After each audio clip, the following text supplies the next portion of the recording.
जय गुरु जी बच्चे लोग। जय गुरु जी बच्चे लोग।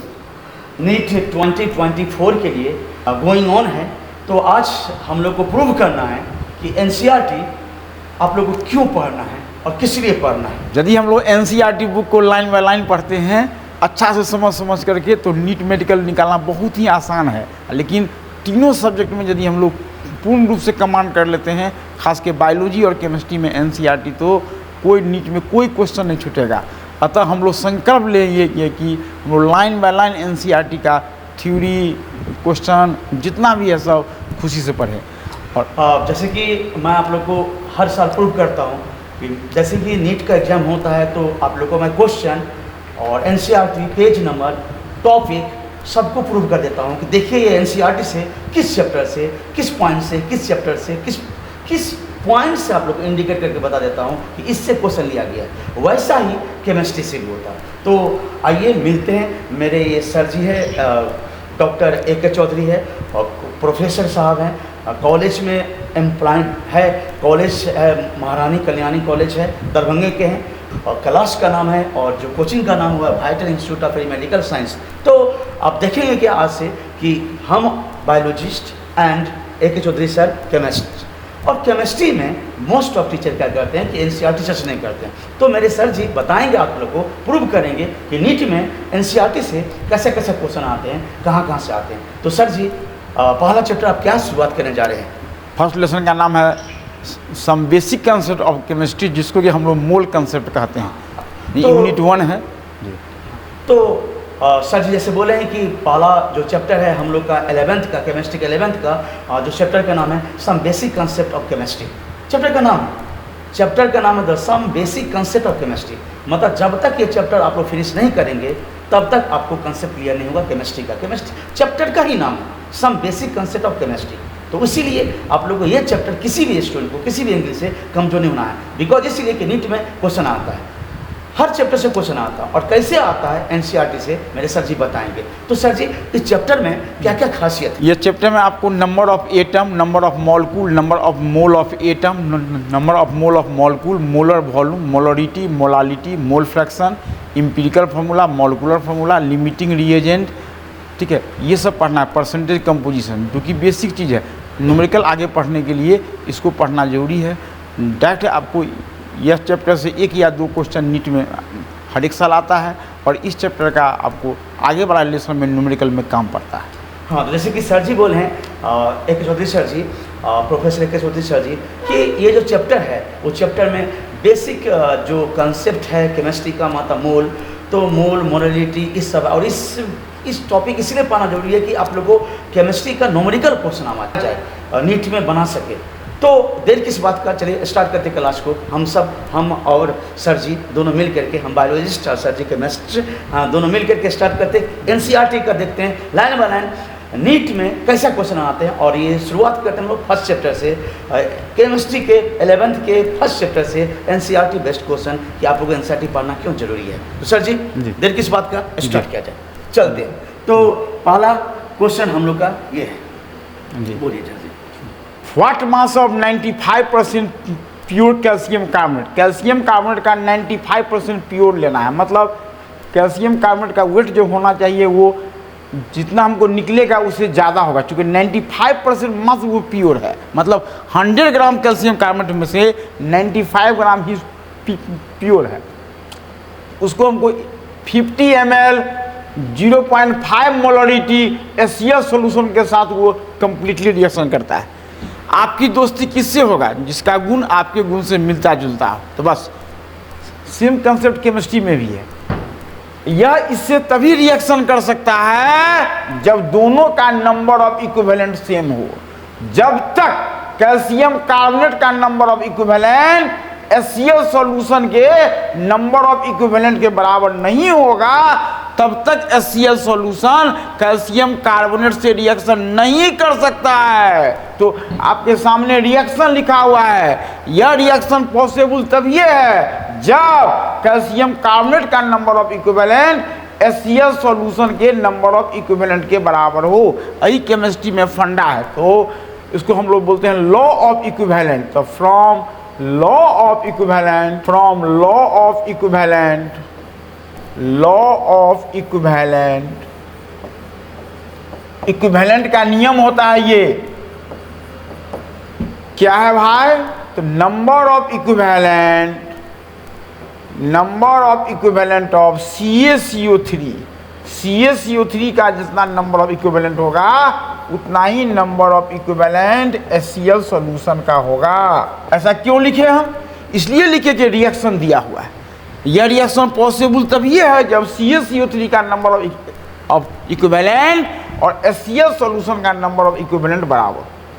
नंबर ऑफ इक्विवेलेंट होता है वेट बाय इक्विवेलेंट वेट, तो weight of CaCO3 by equivalent weight of CaCO3।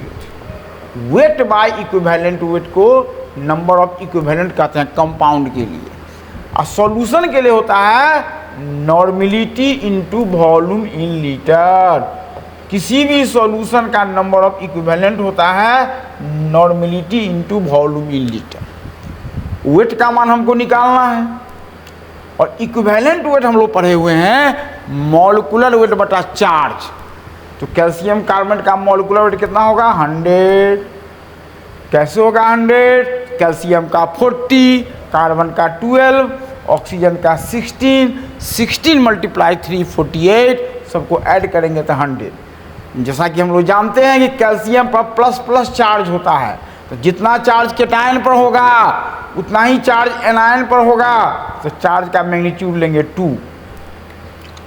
Normality होता है मोलरिटी इंटू बेसिसिटी। तो HCl में चूंकि एक ही हाइड्रोजन है अतः HCl का बेसिसिटी का मान 1 है, अब मोलरिटी का मान दिया हुआ 0.5 मल्टीप्लाई बेसिसिटी 1 और मल्टीप्लाई वॉल्यूम, वॉल्यूम का मान हमको दिया हुआ है 50 ml, तो 50/1000, 50/1000। इसको सॉल्व कर लीजिए, सॉल्व करके W का मान निकालिए, तो W का मान आपको निकल जाएगा जो है सो करने से W का मान निकल जाएगा 1.25 ग्राम, 1.25 ग्राम। तो 1.25 ग्राम जो है, तो 1.25 ग्राम जो है सो आंसर नहीं होगा, क्योंकि हमको 95% ही प्योर है, 95% प्योर है, मतलब हमको ज़्यादा लेना होगा, 1.25 से हल्का सा ज़्यादा लेना होगा। तो आप देखिए कि इसमें 1.25 से हल्का ज़्यादा कौन चॉइस? ये 9.50 है, बहुत ज़्यादा है। 1.25 तो होगा ही नहीं, 3.65 ये बहुत ज़्यादा हुआ, तो 1.25 से हल्का ज़्यादा क्या है? 1.32। तो इस क्वेश्चन का आंसर 3 हो जाएगा, 1.32 ग्राम, अतः 3 को हम लोग लॉक कर देते हैं। एक बार फिर से समझते हैं। तो ये क्वेश्चन का आप देखें कि जवाब हुआ था 3 ऑप्शन हुआ था। अब सर जी ने बताया कि न्यूमेरिकल बेस्ड क्वेश्चन होते हैं, क्योंकि आप लोग कभी भी कोई भी टॉपिक पढ़ते हैं तो थ्योरी पढ़ते हैं, थ्योरी तो पढ़ना ही चाहिए, और थ्योरी का कंसेप्ट क्लियर करने के न्यूमेरिकल होते हैं। और सर जी ने सर जी थोड़ा सा साइड हो जाए, हाँ, सर जी ने जैसे कि बना के दिखाया आपको कि ये क्वेश्चन को सॉल्व करने के लिए आपको बनाना पड़ता है ट्रिक्स पर, और चूंकि इससे भी छोटा सर जी बना सकते हैं, आपको दिखा सकते हैं, इससे भी छोटा करके दिखा सकते हैं आपको।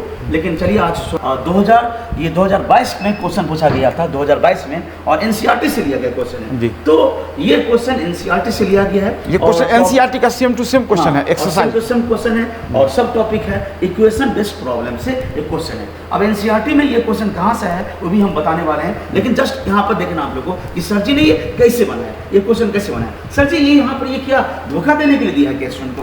तो नहीं, ये जो रिएक्शन दिया हुआ है इसका कोई काम नहीं है, लेकिन क्वेश्चन सही है। तो सर जी ने अब जैसे बोला कि ये इसका कोई काम नहीं होता, इस पर नहीं ध्यान देना है, हम लोग को इस पर ध्यान देना है और इस पॉइंट पर क्या देना है, ध्यान देना है। तो सर जी ने फिर से एक बार दोबारा से आप लोगों को बताने की कोशिश करेंगे, बताएंगे कैसे कैसे बनाए, क्या क्या हुआ, कैसे कैसे। ठीक है, वन कंपाउंड सेकेंड कंपाउंड से रिएक्शन तभी कर सकता है जब दोनों का नंबर ऑफ इक्विवेलेंट सेम हो। तो calcium carbonate hydrogen chloride solution के साथ रिएक्शन कर रहे हैं। अरे भाई, कैल्शियम कार्बोनेट कब HCl के साथ करेगा रिएक्शन? जब नंबर ऑफ के बराबर होगा, ठीक है। और नंबर ऑफ इक्विवेलेंट होता है वेट बटा equivalent weight, weight by equivalent weight. किसी भी सॉल्यूशन का नंबर ऑफ इक्विवेलेंट होता है normality into volume in litre, और नॉर्मेलिटी होता है मोलरिटी इंटू बेसोसिटी। तो HCl का बेसोसिटी का मान कितना है 1 है। मोलरिटी क्वेश्चन में गिवन है, वॉल्यूम इन ml गिवन है, तो हमको W का मान निकल गया। तो 1.25 ग्राम हमको एक्चुअल में कैल्शियम कार्बोनेट चाहिए, लेकिन क्वेश्चन में लिखा हुआ है कि 95% ही प्योर है।